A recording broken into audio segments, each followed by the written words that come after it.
ഇന്ന് നമ്മൾ കാണാൻ പോകുന്നത് സെക്കൻഡ് കേസ് ഓഫ് സീതാറാം എന്ന സിനിമയെക്കുറിച്ചാണ്. ഈ ചിത്രം ഇപ്പോൾ ആമസോൺ പ്രൈമിൽ ലഭ്യമാണ്. ഇതൊരു സ്റ്റാൻഡലോൺ സീക്വലാണ്. അതുകൊണ്ട് ഒന്നാം ഭാഗം കണ്ടില്ലെങ്കിലും നിങ്ങൾക്ക് ഈ സിനിമ ധൈര്യമായി കാണാം. ഇതൊരു ഇൻവെസ്റ്റിഗേറ്റീവ് ത്രില്ലറാണ്. നമ്മുടെ നായകൻ ഒരു പോലീസ് ഓഫീസറാണ്. അദ്ദേഹത്തിന്റെ പരിധിയിൽ തുടർച്ചയായി ഒരേ രീതിയിലുള്ള നിരവധി കൊലപാതകങ്ങൾ നടക്കുന്നു.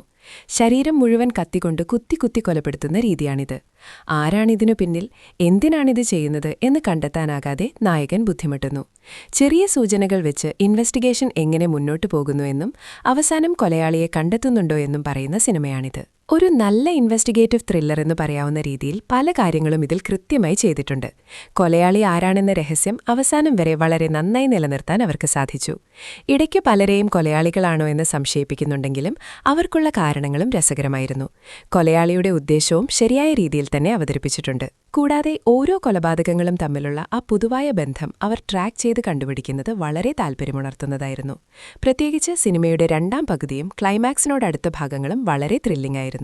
ഒരു സീരിയൽ കില്ലർ സിനിമയ്ക്ക് വേണ്ട ആ മൂഡ് സെറ്റ് ചെയ്ത രീതി വളരെ മികച്ചതായിരുന്നു. ഈ സിനിമയുടെ പ്രധാന പ്രശ്നമായി എനിക്ക് തോന്നിയത് ഇതിന്റെ വേഗതയാണ്. വളരെ പതുക്കെയാണ് കഥ നീങ്ങുന്നത്. ചിലയിടങ്ങളിൽ നമ്മുടെ ക്ഷമ പരീക്ഷിക്കുന്നതായും തോന്നും. അതുപോലെ ചില സംഭവങ്ങൾ നമ്മൾ പ്രതീക്ഷിക്കുന്നത് പോലെ തന്നെയാണ് നടക്കുന്നത്. ഉദാഹരണത്തിന്, സിനിമയുടെ തുടക്കത്തിൽ നായകന്റെ സഹോദരിയുടെ കുടുംബത്തെക്കുറിച്ച് പറയുന്ന കാര്യങ്ങൾ പിന്നീട് കഥയുമായി എങ്ങനെ ബന്ധപ്പെടുമെന്നത് നമുക്ക് മുൻകൂട്ടി ഊഹിക്കാൻ സാധിക്കും. അതുപോലെ പോർതൊഴിൽ എന്ന സിനിമയിൽ കണ്ട ഒരു ചെറിയ കാര്യവും ഇതിലുപയോഗിച്ചിട്ടുണ്ട്. മറ്റു കാര്യങ്ങൾ നോക്കിയാൽ OTTയിൽ കണ്ടു നോക്കാവുന്ന നല്ലൊരു ഇൻവെസ്റ്റിഗേറ്റീവ് ത്രില്ലറാണ് ഈ ചിത്രം. എന്റെ റേറ്റിംഗ് 5-ൽ 3ആണ്. 3/5. അഡൽട്ട് കണ്ടന്റ് ഇതിലില്ല. കൊലപാതകങ്ങൾ കാണിക്കുന്നുണ്ടെന്നതല്ലാതെ സാധാരണ രീതിയിൽ കാണാവുന്നതാണ്. ഈ മൂവി റിവ്യൂ ഇഷ്ടപ്പെട്ടെങ്കിൽ ലൈക്ക് ചെയ്യുക. നിങ്ങളുടെ അഭിപ്രായങ്ങൾ താഴെ കമന്റ് ചെയ്യുക. മൂവി സ്റ്റുഡിയോ ഫിലിം ചാനൽ ഇതുവരെ സബ്സ്ക്രൈബ് ചെയ്തിട്ടില്ലെങ്കിൽ ഉടൻ സബ്സ്ക്രൈബ് ചെയ്യുക.